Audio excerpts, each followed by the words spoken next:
Welcome to a new episode of Outside the Panels with your host, Johnny the Machine Hughes.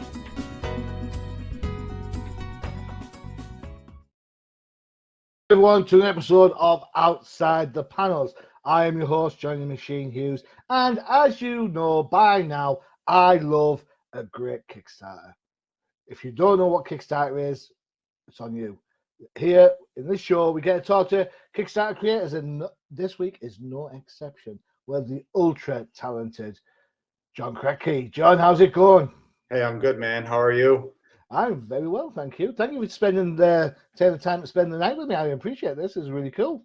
Yeah, no, this is great, man. Thank you so much for having me on. This is You great. are more than welcome. Tell everyone about yourself. What is it about comics you love? What got you into this crazy medium that we all love so much?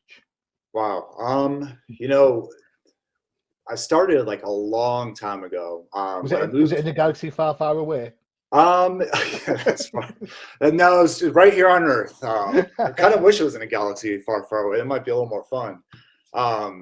But when I originally moved to Los Angeles, years and years ago, I live in Reno now, but when I lived in Los Angeles, I started working at this cafe at a Borders bookstore. And I don't know if you remember those. Oh, yeah. Maybe. Borders, yeah. It's kind of like a Barnes and Noble, but it's just like it was the other brand. Yeah, we used to have a Borders. My now wife and I used to secretly frequent one as our kind of off the grid coffee shop. Oh, okay. So we have history. All right. But yeah, I started working at one, and the other guy that worked there is Guy Tobias. We just became best friends over time, and he was an artist, and I was a writer, he was an artist, and we were just like, dude, why don't we start making comics together, So this is going back, I'm talking 2005, 2006. We started doing web comics together. I had one called Coffee Time, then we did Across the Way, then we did one called Tales of Hammer Fist. Then he kind of moved on to his own thing. He's still doing art. He's a tattoo artist now, and he does more like prints and everything. But we're still great friends. We're going to be doing a Rose City Comic Con together this year. We're going to be tabling together, so that should be awesome. But essentially, that's what kind of got it going. I grew up reading. My uncle would give me all his old comic books. So I have this huge collection of Spider-Man and Thor and all these things that when he was done with them, he would just give them to me. I was like, that's great. A bunch of free comics. But then as I came into my own, I started reading more the reprints of the old EC horror comics, which I have a EC shirt on right now. Shout out for the EC. Keeping it I love EC, there. man. I'm addicted to those comics. I love them. Yeah. So yeah, that's kind of when I came into my own, what I wanted to read, it was more of the horror style and the crime style comics that they released. And then from there, I just kind of bought a little bit of everything. I'd buy weird, just anthology horror comics from just independent companies back in the 90s, or I just find whatever weirdo comics I could find. And my taste and love for comics is kind of all over the place these days. I'll just pick up whatever here and there and dig in. And these days I'm just trying to support Kickstarters a lot and just the indie comic scene. So that's kind of where my love of comics came in. My writing of them just kind of came. I originally wanted to do other things, but I started writing comics, and just the way you can present a story on the page and how it's just you and this other artist. I'm just a writer. I cannot draw at all. But the way you can build a story with just this one other person, really. I mean, you get your letterers coming in, your colors, but when it's just you and this other person kind of at the start of it, the raw materials, the story and the inks, and just working together to kind of try to present this visual piece that people read. I don't know. It's just such a unique way of doing things. And it's you have to be able to write comics. You can't go in trying to write anything else. You have to want to write a comic book. You can't take a screenplay and just make it a comic, man. You have to write a comic script. Tell me. I mean, how many times? I love the animated movies and stuff. So it bugs me when DC bring out the all original animated movie. It's always based on a comic book, so some kind of that original. And it always befuddles me because I've got Hush here, and yet when I watch the cartoon, some of the guys getting the credit for writing the screenplay. Yeah. I'm like, wait a second, Yeah. I've got this book. I know who wrote it. It's got nothing to do with you. Yeah. So Right. it's a different technique, isn't it? The kind of the comic book writer has to be mindful of 22 pages, get the action at the page turn, all that sort of stuff. The openness of the area, you can do anything you like in a comic book, but you're confined by a page. So it's quite a bit of an oxymoron going on there. Right.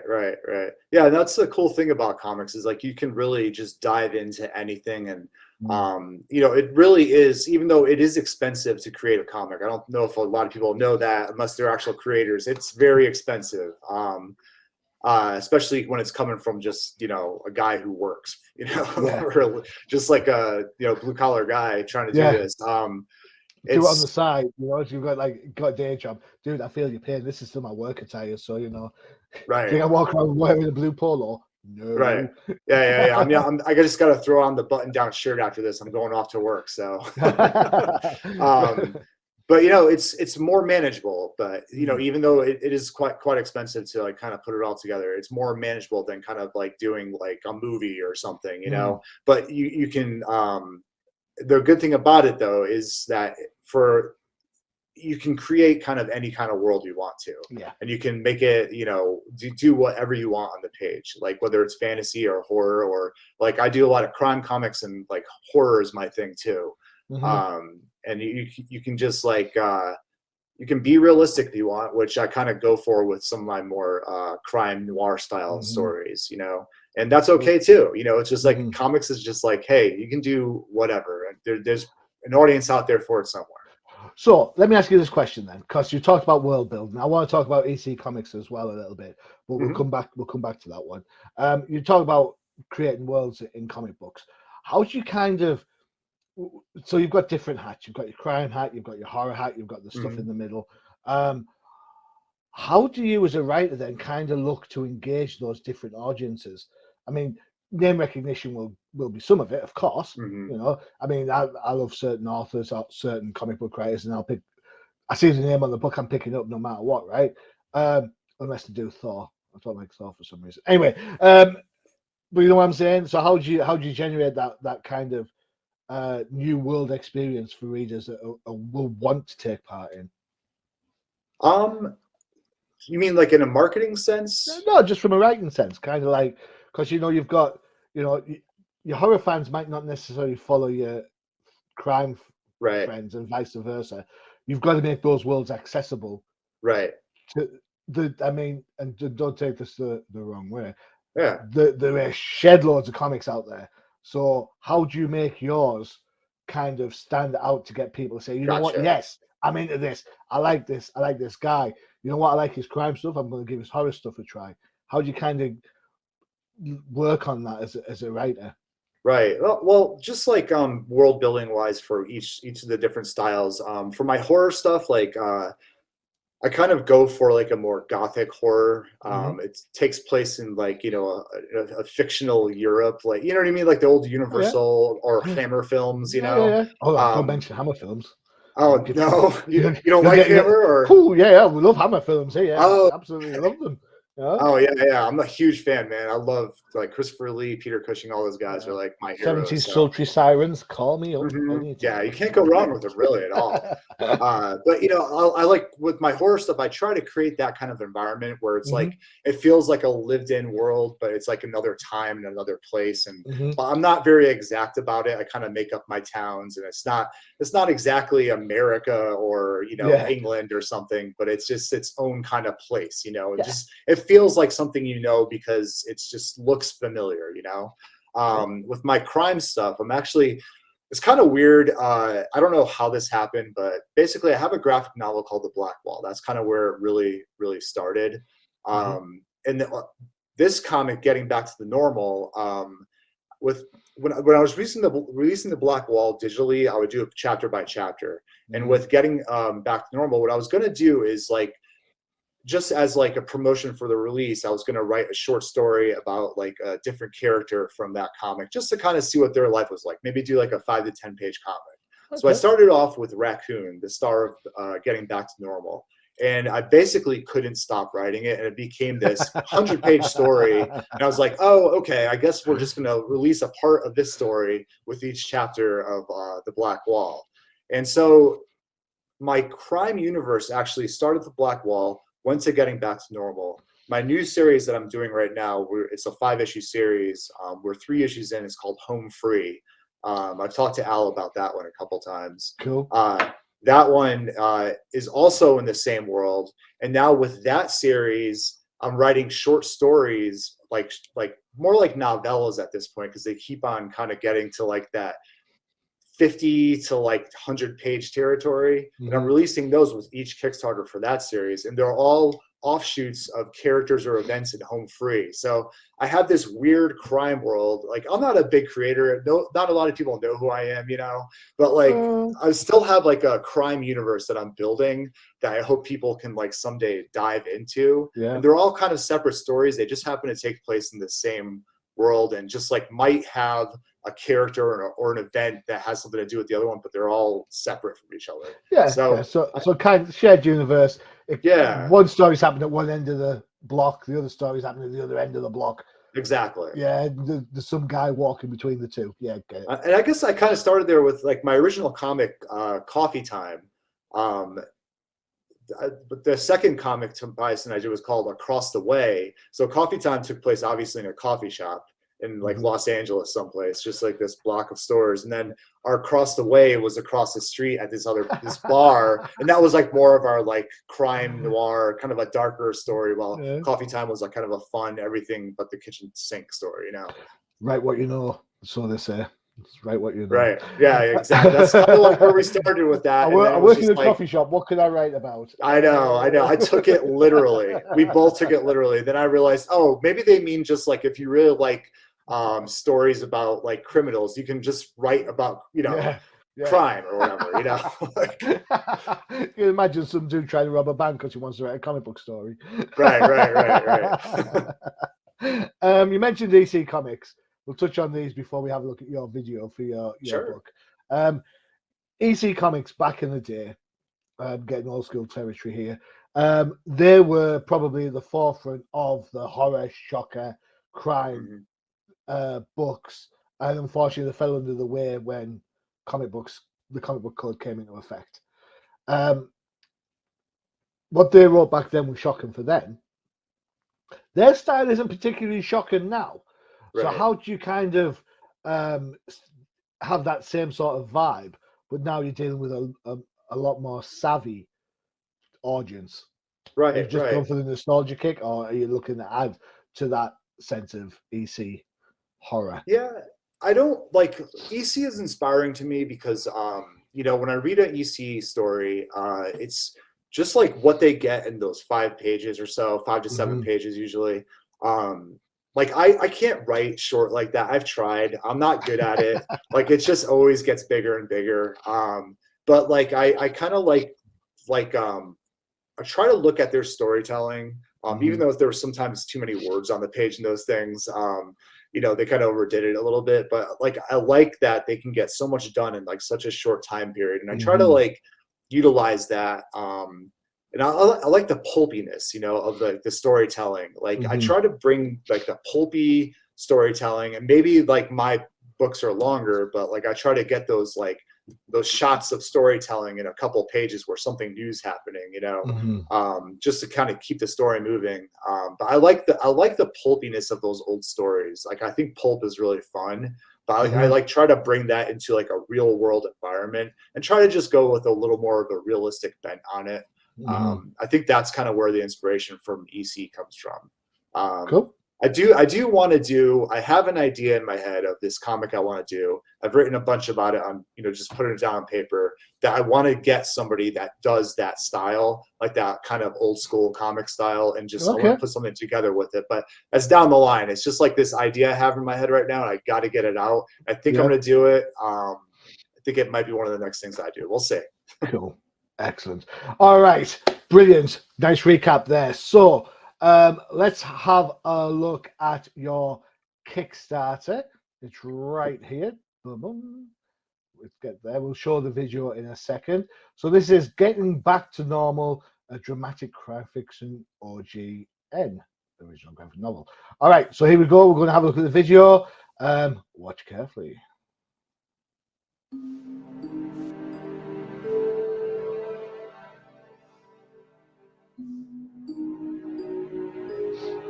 Racoon is lost. He's been lost a long time. After finding a dead man on the street, he's on a journey. Maybe he doesn't know it, but he is. And he's going to find some things out. Dormant things, long festering, things that could have been. It might be you see a man like Racoon and you feel sort of sad. But he wouldn't know it, and he wouldn't get it. You see, he's one who lives. Sure, you don't approve of the way he does it, but it's only because he lives too much. Racoon's gone the distance, pushing, pushing, pushing. His spirit, his body, his mind. For a man like him, there is no getting back to normal. But maybe that's not what he's looking for. Maybe he just wants to know the simple truth, the unattainable knowledge that we all want. If there really is no getting back to normal, then what is there? And at the end, what was it all about?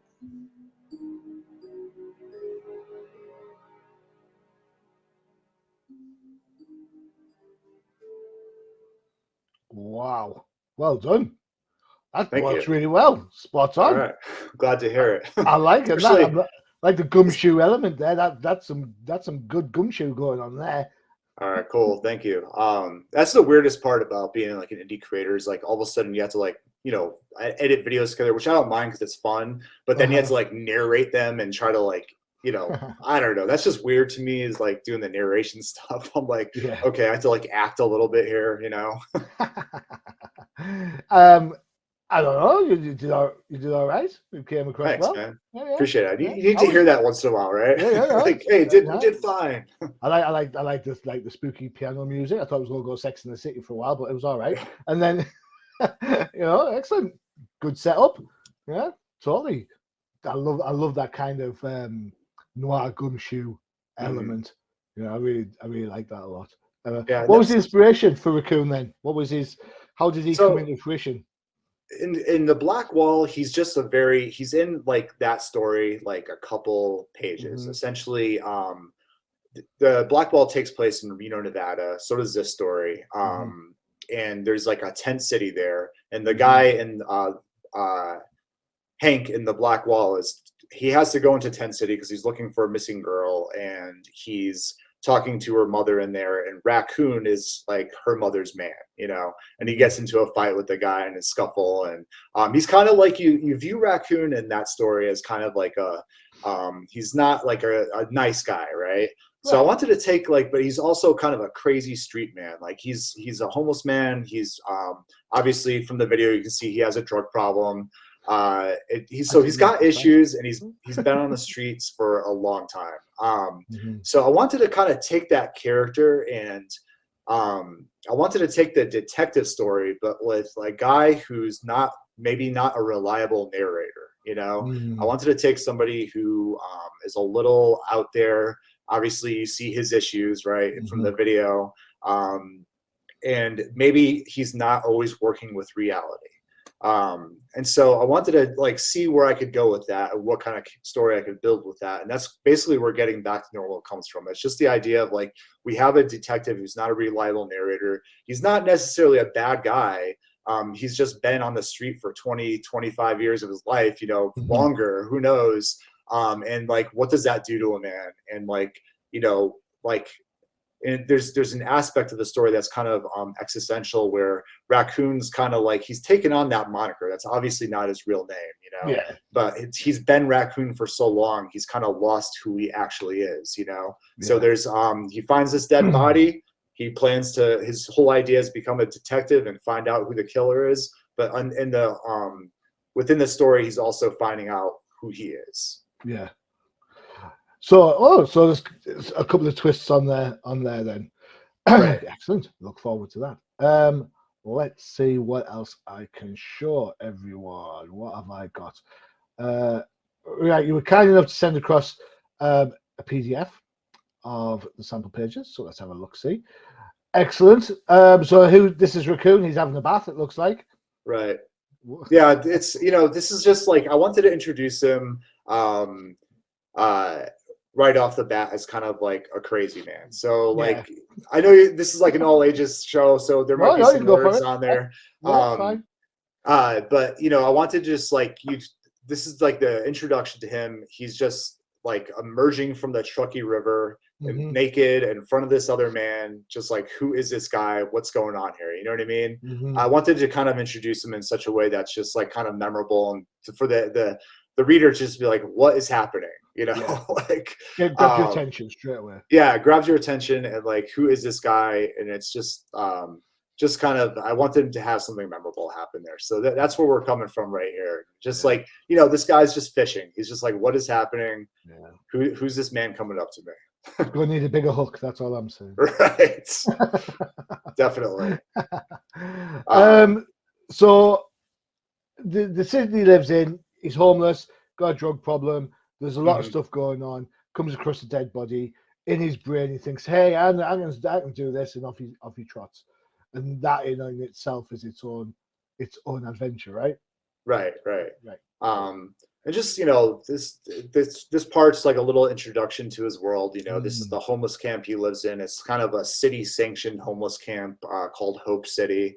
The people who live there call it something else, but I'll not say what they call it. But these first few pages are kind of just an introduction to the character of Racoon. Like, I know, like, coming into this, it's like, man, why would I want to read about this, like, guy who's kind of like wild and, he does drugs and he's got some bad stuff going on. But like, I think in these first few pages, when you read Racoon, read his dialogue and kind of figure out who he is and see that it's kind of, there's some dark comedy going on. And, he's a character you might want to take a ride with because he's going to take you someplace that you won't necessarily ever go yourself. It's just, it might be to some dark places, but it's always going to be interesting, So these first few pages, I think, are a good introduction to the character, what he's about, and the kind of journey that he's on himself, I quite like the idea that he's not virtuous because he does bad things, right? But at the core, he still wants to be a good person, right? So he's caught up in his own shenanigans and gets in his own way that stops him being that person because of everything else that's going on. So I quite like that because I think that mirrors a lot of people's just regular life struggles on a daily basis. We all have ideas of who we want to be. We all have ideas and pressures that force themselves onto that. And that's where we make the compromise from the person we want to be, dealing with the things we have to deal with. Exactly. Which compromise? Yeah, do you stay the ground and potentially hurt people, or do you kind of go a different way and see what happens? The road less traveled, I suppose. So I quite like the fact when we say it's real world, I get from that phrase. Yes, it's based in Reno. Never been there, so I couldn't tell you if that looks right. Right. So I'm saying yes, it's based in Reno. So it's based in Reno, but the things he's going through are based in us. So therefore, that makes it more real world. Right. Exactly. Yeah. And like, and it's also, in life, depending where you live, really. The past few years, I lived in both Reno, Los Angeles, Portland, Oregon. I've lived in a couple different cities, and you see, there's a lot of characters, man. And it's like your direct first impression is always going to be, wow, what's this guy all about? Is this person safe? Are they okay? And the business I work in, I deal with a lot of, there's just different kinds of characters come into your business all the time. And, it's always a question of like, like, who is this person? Like, and you get that first impression, but underneath, like, you don't really know what's going on. They could be just a bad person, right? Yeah, it could be. Yeah. But, like, there's always going to be aspects of a person's life that kind of transforms them into something else. Yeah, agreed. All right, time for one of our adverts for one of our other shows. Where should we go? You know what? I've been playing this. I haven't played this one for a while. I've been going for K-pop. Let's go back old school. Let's go old school. Hey, if you've got a toy collection, maybe you might have a crisis.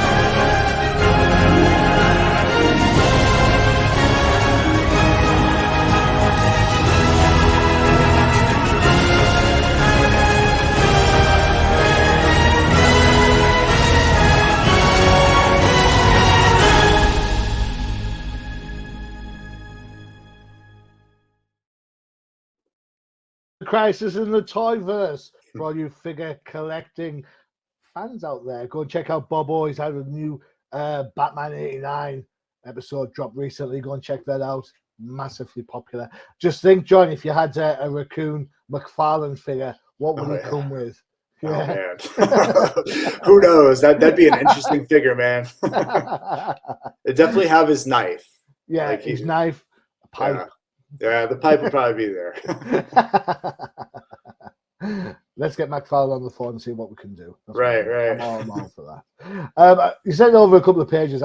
One of the pages that really kind of struck me and I thought was absolutely gorgeous to look at was this one. Right out the get-go. And because I'm looking at it out of sequence, because that's fine.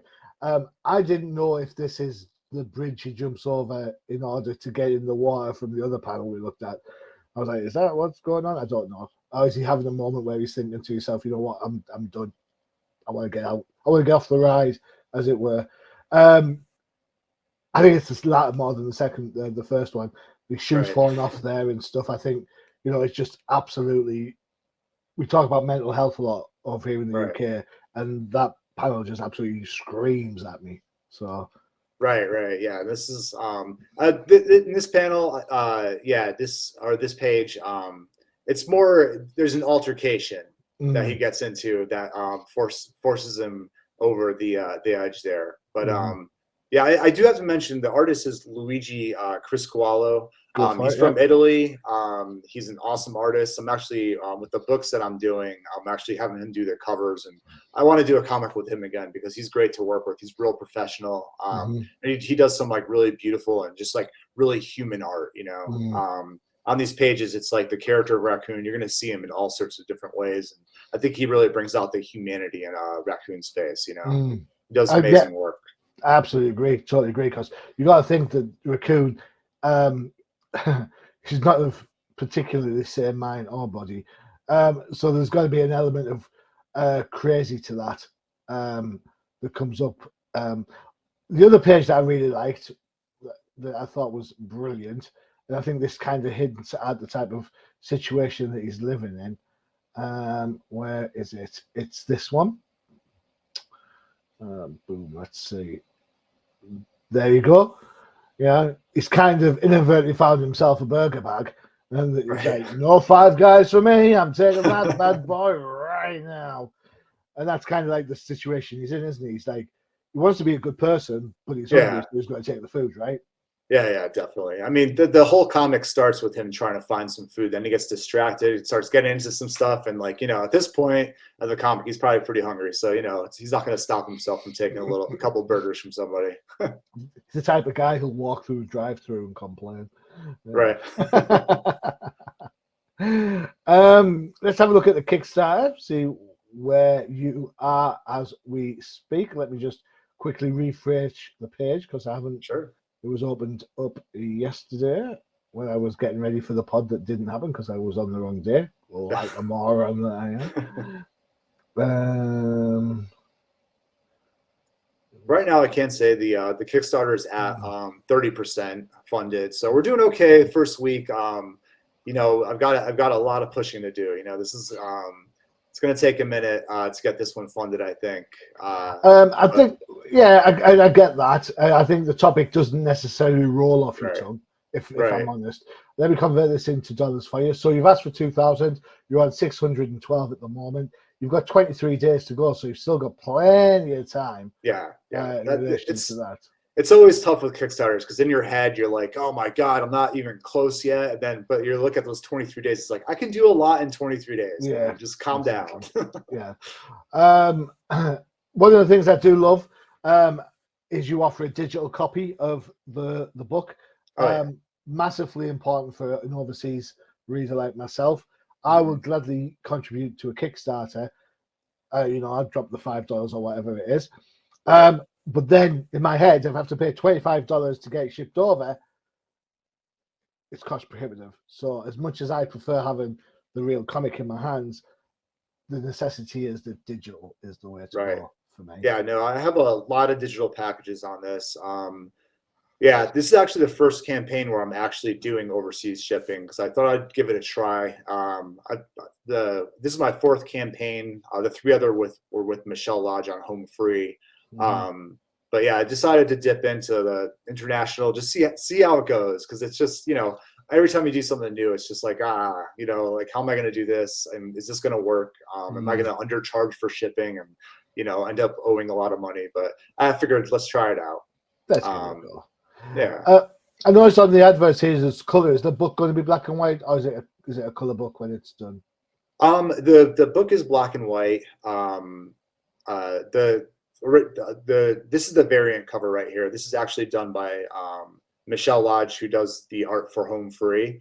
And then we had colors done by Miriam Yasser, somebody Michelle found who does these amazing colors.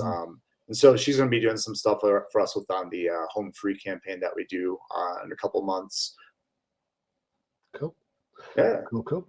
Yeah. But the book, I have a stretch goal, like if you like way down. The stretch goal is a lot because coloring costs a lot of money, and then printing in color costs a lot of money. So if we get really far up there in our goals, I will do a color version of the book. But I foresee this book just being a black and white book. I think it works better with black and white, if I'm honest. Yeah. I think it carries, first of all, that EC vibe being a black and white book. I love black.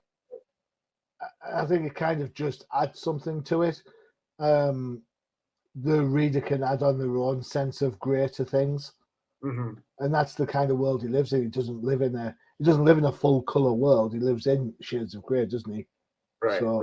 I think that works better for his lifestyle, definitely. Yeah, I'm always tempted.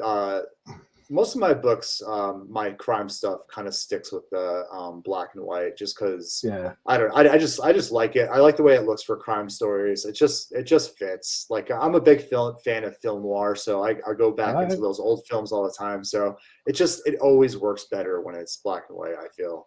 I agree. I recently looked at the Batman Spawn black and white version rather than the full color version. And it looked great. Had no words in it, so I had no idea what the hell was going on. Right. But it looked good. Yeah. So there you go. Nice. Cool. Excellent. Yeah, and every week on the campaign, I have a different bonus going. So the first week we had a keychain giveaway, and this week we have so if you donate or back between now and next Monday, you get access to a Spotify or curated Spotify playlist. That's basically Racoon's soundtrack for the comic book. So I'm just going through all this music and just finding the perfect songs to go for every scene. And then you also get access to every bonus after that. So if you brought back the first week, you get every single bonus available. Back this week, you get the next 2 weeks bonus. Then next week, I'll announce something new. Then the last week, I'll have its own special bonus. Perfect. Excellent. I'm just trying to think. Are you going for pop songs or non-licensed songs? Because I'm thinking I'm sure some Springsteen's got to be in there somewhere. Right. It's actually a lot of I'm going for a little bit of jazz, a little bit of rock and roll, a little bit of funk, just kind of what goes for the scene, and just kind of probably sticking to mostly like I would say songs kind of from when Racoon was probably listening to the radio, probably in the 1970s or something, Don't knock the 70s. Have you seen that? No. My hair. Thanks. Cheers. I appreciate that. Yeah. I love the 70s. It's like my favorite era of like art, I think. Just probably music and movies. It's probably some of the best stuff that's been put out. You are all over the social medias. We've got your links up there. You've got your Twitter handle at Coffee Time Comics. If you give me 2 seconds, where is mine? I shall. Where is it? Coffee Time Comics with an X. Is it with an X? Yes, it is. It is. Of course it is. How's there any other way it's spelled? Comics. Right. It used to be with the CS, but then like all the social media handles were taken for Coffee Time Comics with the CS. So I was like, all right, I guess I'm on X now. Got to roll with it. Damn it. There you go. Boom. That's a follow from me. There you go. Instagram is the same, Coffee Time Comics. And if for more fun and games, you can check out the website. I have that to hand. If you give me 2 seconds, I will show that as well. Super prepared, as you can see. With all the things going on. Check me out. There we go. So here we are. This is the website. This is pretty much, you have access here to like everything I've put out, pretty much, except for my old web comics. I always consider those to be school, like, you know what I mean? That's my education of how to make a comic, and they're a little rough around the edges. So good. All of my other work is available on here. Home Free, The Black Wall, then all my horror stuff, The Goblet at the Black Oak, Upon the Judge's Order, which is kind of my Vincent Price tribute comic, and then all the books that I'm doing now are also available. Okay, cool. All right, okay. So I was going to say something there. What was I going to say? There it is. So 4 Days with May, you've got a young lady there in a spot of bother. There's a lady in a spot of bother in the trailer for the new book. Is it the same young lady? Actually, it's different. It's kind of funny. Like just seeing that you mentioned that, I never thought about that. That's really funny. I guess that's just an image that comes up in my comics once in a while. Hey, if it works for Wonder Woman, that's all I'm saying. Right. May is actually from Home Free. She's a character in Home Free that the main characters have to tie to a sink to get her out of their way. And then so I took the idea. I was like, well, what happened to May? You know what I mean? Like what was her life like after she got tied to a sink, and how did she get out of that situation? So that's what the book's about. It's kind of carrying on from how she escapes. Fair enough. So lots of information on there, all your previous books. I have to ask a quick question for the sake of my sanity as a pet lover. Your Kickstarter says something like, buy my book so I can feed my cats. The cats are all right? Oh, they're good. Yeah, the cats are great, man. They're well fed, trust me. Nothing like my cat. That's crazy. Yeah, they're wild little animals. Yeah, very good. Excellent. Where are we at? Stop that one. Perfecto. Right. So if you're interested in a Kickstarter, check it out. There's the title. It's a long title. Yes, I know. I have no control over that. Or you could just go to Kickstarter and type "Getting Back to Normal." It'll come up. Trust me. It's there. Or you can pause it and write it down, and we'll put the link underneath the video so you can get that there as well. Cool. Keep up with John on his social media. There you go. It's all on there. I love the idea that you can get your previous stuff as well. I like that. That's a good shout. Right. Final question then for me. I'm going to put you on the spot, John. I'm sorry, sure. Mate. Is that all right? What do you prefer writing, crime or horror? Oh, that's really hard, because they're both so fun, and I just jump back and forth between them both. But I've been writing so much crime lately, like, because I've just been doing home free and just doing the short stories and everything. And I'm really ready. The next one I want to do is kind of like a weirdo comic. It's like a little bit of, I don't even know what it is, but I do have a horror comic coming out next year that I'm working on right now. But I really do want to just sit down and write some horror, because it's been a while since I've really written any. I've just been doing crime for so long. It's time. So I think it'll be a little more fun, because I can really jump in and do anything with it. I said final question. You just is there a point? Sorry, this will be my final question, I promise. Is there a point where crime and horror can intersect? Yeah, I have one that's a little bit. I have a story written that's kind of a little bit of both worlds. But it's a really big. I started writing like an anthology, but like I said, I can't write short. So it's an anthology where each story is like probably 80 pages long. And someday I'll get there, but I think I really have to work on my marketing and like getting my name out there before I can dive in and do a huge graphic novel like that. It's just because it's going to take multiple artists. And but I do have one in there that kind of I guess multiple stories, and it kind of cross between the worlds a little bit. But I haven't done a straight up noir horror, but you know, I have a feeling that eventually it's going to happen, you know. Okay. Is the dream then to be picked up by a publisher? Are you happy with the self-publishing model? I think if I can catapult my self-publishing to where like I'm just doing all right every time, like I can expect to be funded somewhat, but you know, there's always going to be the work you're putting into like get over, because you want to get out to as many people as possible. Agreed. I'd be fine with it because it's fun, you know, like it's a little hectic and it makes my life a little crazy, but anything does. Like life's going to be crazy no matter what, you know. True. But I'm not going to sit here and pretend like if a publisher said, "Hey, John, come write this story for us," or "Hey, John, we kind of like this. Let's maybe work together," you know. Of course, I'm gonna seek that out and see what's going on there and see what fits best for me. So it's really an either way thing. But if self-publishing works the best and that's like where my life is, I'm down. You know. Cool, excellent, yeah. Good answer, great answer. In fact, well done. Excellent, John. Thank you so much for spending time. I really do appreciate it. The book, the idea looks great. Racoon's a character that I absolutely could love following through his trials and tribulations. You know, so I'm excited about that, very much so. And of course, if everyone's interested in the Kickstarter, you saw the link earlier. It is below us on the video. I'll put it up one more time. There you go. So you can see that.